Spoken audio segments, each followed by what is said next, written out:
Biz qilayotgan har bitta narsa farzandimizning aksi bo'ladi. Men bu narsani ko'p ota-onalarga ayta olmayman, chunki faqat biz oshqozonni to'ldiryapmiz. Biz magazinga kirib kiyim olib usti boshimizni but qilishni o'ylayapmiz. Lekin biz ongimizni qanchalik to'yintiryapmiz? Biz kitob sotib olamiz, kitoblarni yig'amiz, bir kun o'qiyman deymiz, bir kun farzandimiz o'qiydi deymiz, o'sha bir kun qachon keladi bilmaymiz. Hamma narsa moddiy bo'ldi. Moddiy birinchi o'rinda bo'ldi. Va biz ana shu moddiylikni birinchi o'ringa qo'yganimiz uchun ham ana shu moddiylik bilan sinalyapmiz. Bu hamma ota-onalarga aloqador, taalluqli, hamma inson, hammamiz ham shunaqa degani emas, lekin aksariyatimiz shunaqa. Men bunaqa hayotni o'zimga ravo ko'rmayman deydi. Bilib qolaylikki, ma'naviyat yo'q joyda hayot yo'q.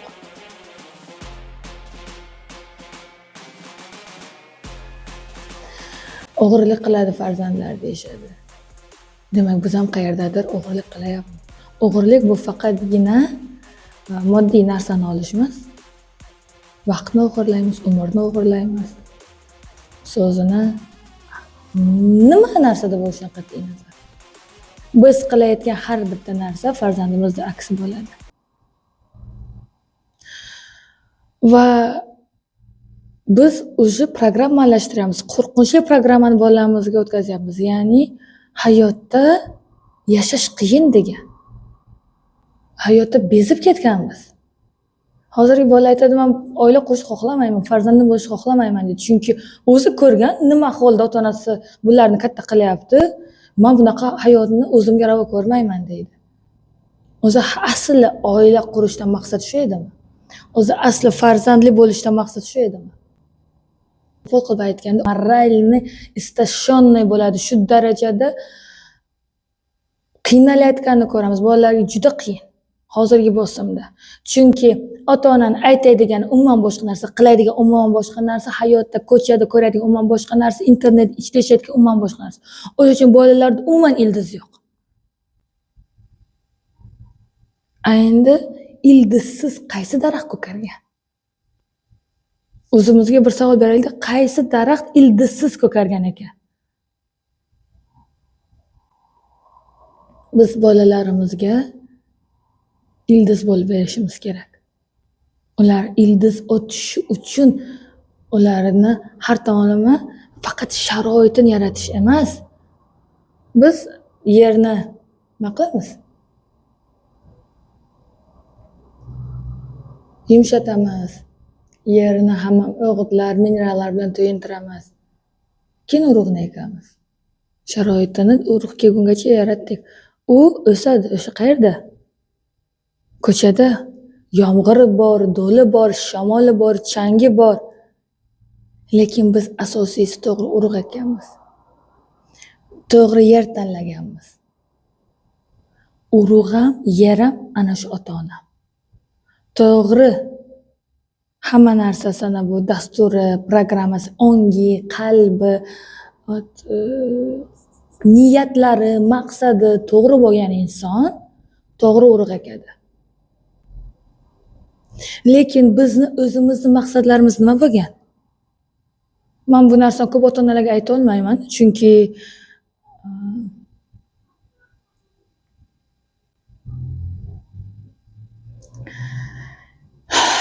lekin hozir qo'rqmasdan aytishim mumkin. Bizni hozir maqsadimiz nima bo'lgan? Moddiy narsadan boshqa narsa emas. Moddiy narsadan boshqa hech qanday maqsadimiz yo'q. U ham, mashina ham, telefon, sayohat qilish, tillalarimiz bo'lishi, hamma narsa moddiy bo'lgan. Biz ota-onalar shunchalik moddiy narsani birinchi o'rinda qilib qo'yganki biza, Alloh taolo ham aytganda, immindan nimani birinchi o'rinda qo'ysa, xuddi shu narsa bilan sinalasan. Biz nimani ilohiylashtiramiz, shu narsa bilan sinalamiz. Endi men shu narsani aytmoqchiman, lekin biz shu darajada ilohiylashtirib yuborganmiz. Pulni, boylikni, pul bo'lsa, boylik bo'lsa, mansab bo'lsa, narsa bo'lsa, hamma narsamiz bo'ladi. Men bolamga ana shu narsani sharoit yaratib berishim kerak.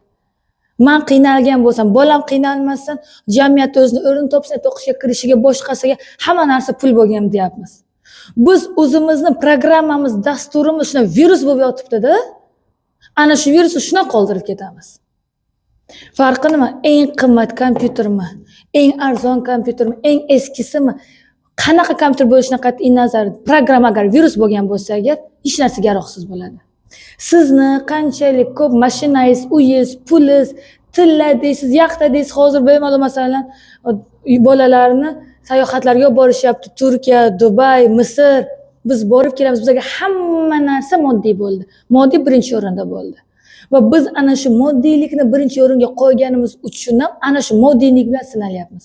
Chunki bizning farzandimizga moddiylikdan boshqa hech narsa kerak emas. Biz xohlaymiz uni o'qishini.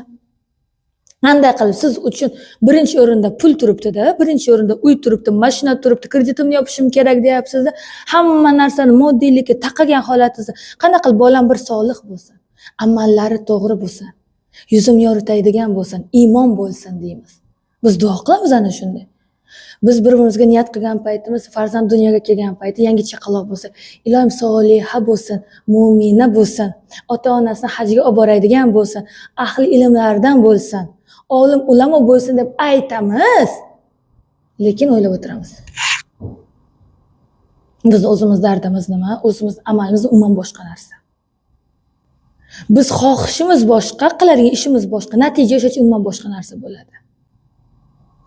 Hozir juda ham ko'plab ko'ryapmiz. Men nima uchun boshida aytdim. Hamma yoshda, hamma davrda farzand bilan ota-ona o'rtasida qanaqadir muammolar bor. Yo, tug'ilganlikdagi to ulg'ayishigacha bo'lgan vaziyat, подростковый возраст o'tish davri, undan keyin o'zi o'qishga kirish, o'qishdan keyin o'zi oila qurish, oila qurgandan keyingi davr, undan keyin va oxiri borib qarasak agar juda ham yoshi katta insonlarni bir qaranglar. 70 ga kirgan buvilarni hozir juda ham kam. Farzandni bag'rida rohat qilib yashab yurgan buvilar. Chunki hamma farzandi o'zining ishi bilan ovora, hammasi o'zining oilasi bilan ovora. Biz ana shuni meros qilib qoldiryapmiz. Har kim o'zi bilan o'zini yog'ida qovurilishni meros qilib qoldiryapmiz. Pul deb, mansab deb, boylik deb qilib olishim kerak, ulgurishim kerak deyapmiz. Bu hamma ota-onalarga aloqador, taalluqli, hamma inson, hammamiz ham shunaqa degani emas, lekin aksariyatimiz shunaqa. Hatto ilm olish ham boy bo'lish uchun, pul bo'lish uchun hayron qoladi. Nima uchun o'zi ilm olish kerak? Unga amal qilish uchun. Biron marta ko'rdikmi biz haqiqiy olimlarini boy bo'lganini? Haqiqiy ilm ahli qanaqadir qasrda yashaganini hech qachon. Chunki ilm ahli bo'lgandan keyin o'zi moddiy narsa birinchilikda turmaydi va bilib olaylikki, ma'naviyat yo'q joyda hayot yo'q. Biz shunchalik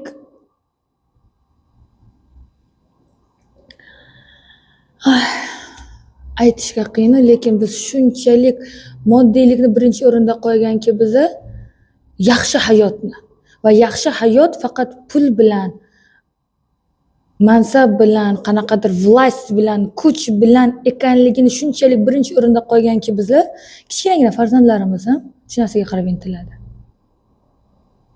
Va bizga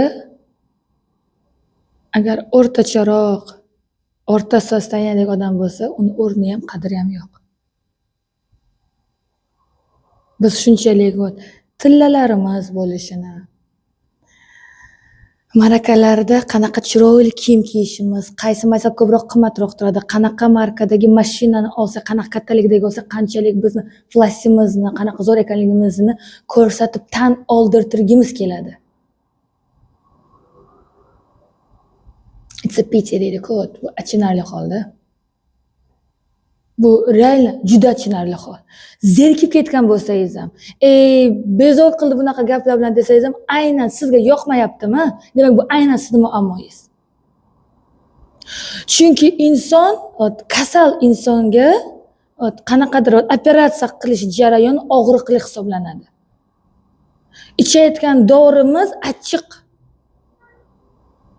Agar biz sog'lom bo'lsak, bizga dorining hojati qolmaydi.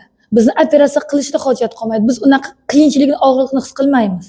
Lekin biz kasalmizki, shu darajada qalbimiz kasal, shunchalik ongimiz kasalki, hozir agar elementarni aytadigan, ey inson, bir to'xtagin.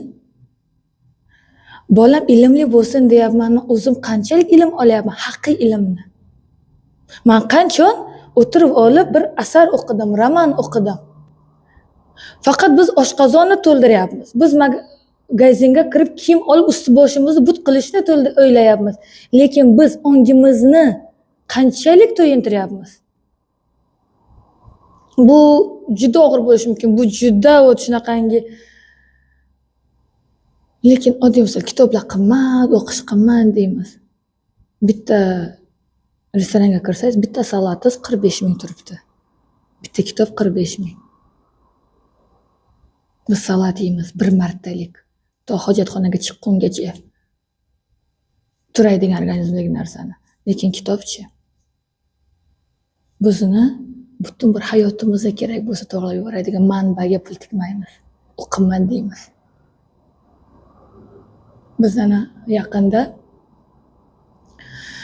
o'quv markazimizning oldida o'quv qurollari do'konini ochdik. O'zi maqsad o'quv qurollari do'koni ochish emas edi, o'zi maqsad asli kutubxona qilish edi. Ya'ni o'zimizning shaxsiy kutubxonamiz, o'sha shaxsiy kutubxonamizdan o'quvchilar, talabalar, insonlar, ana shu jamiyatimizda yashaydigan insonlar manfaatdor bo'lsa, o'qishsin. O'qishga qiziqtirish. Va eng qizig'i, unga hech kimni qiziqishi yo'q edi. Hech kim qiziqish bildirgani yo'q. Keyin biz konstovarni qo'shdik. Konstovarga, ya'ni o'quv qurollariga kirishadi. O'sha payt na kerak, shu kitobga ko'zlar tushadi, shu kitob o'qishim kerak ekan deb. Nima uchun sotish emas? Aynan o'sha yerda o'qish. Chunki biz kitob sovg'a qilamiz, lekin o'qimaymiz o'zimiz. Hatto kitob sovg'a qiladiganlar juda ham kamayib ketdi. Biz kitob sotib olamiz, kitoblarni yig'amiz, bir kun o'qiyman deymiz, bir kun farzandimiz o'qiydi deymiz, lekin o'sha bir kun qachon keladi bilmaymiz. O'zi keladimi yo'qmi? Lekin bor kitoblarimiz, ko'nglimiz tinch, hamma narsamiz bor deymiz. Bolamizga qancha ensiklopediya olib qo'yamiz, qancha narsalarni beradigan oilalar ham bor. Lekin ular o'qimaydi-da deymiz. O'sha o'qish muhiti bo'lishi kerak. O'sha muhit irodadan kuchli deyiladi va muhit sharoitdan-da ustun. Sharoit hech narsani hal qilmaydi.